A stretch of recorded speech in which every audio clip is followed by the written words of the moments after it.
Okay, so now we're going to do a lapping technique that has some different variations.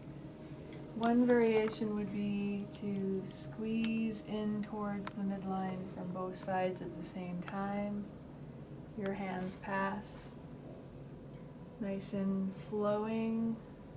Same thing, you squeeze into the midline, your hands pass. And there's a real nice engagement of the tissue and squeezing as you go in. One variation of this is as you get deeper, using more of your whole forearms for this. And you don't have to just use one side of them, you can twist and turn them. You can see my hands are flipping over each other, because as I twist and turn my hands, that kind of addresses the muscles differently because of how that twists and turns the humerus, the ulna and radius.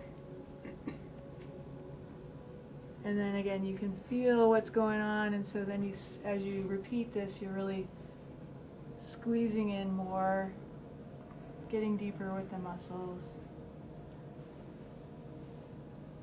like so.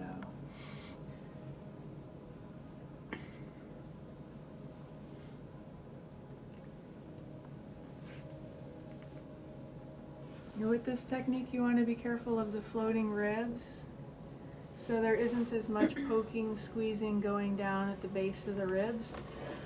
But as you're doing that, you should be able to feel under your hands the ribs.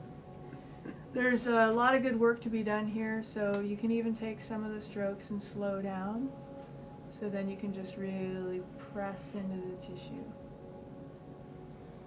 But we'll come back to that when we do deeper techniques.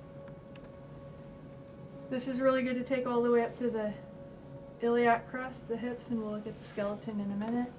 Another variation on this is to pull from one side. Similarly, you can get more of your whole forearm and hand involved, and notice that my hand is soft. You don't want stiff hands. They don't feel as relaxing. I'm kind of exaggerating it, but you can see they can't contour the body as well either. They also translate tension, and they're not as sensitive because you're holding all that tension in your hands, so you can't really feel as well what you're doing.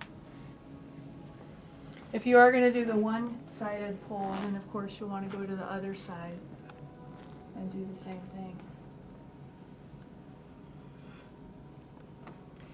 You could take this somewhat up the lats, but of course if you're pulling around the side of the body, you want to be cognizant of where the breast tissue is and be careful not to accidentally touch any breast tissue.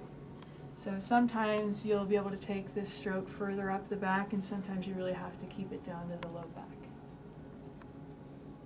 It feels good to also press down and out, so you can take, I was focusing on the squeezing in before, you can also focus on the pulling out.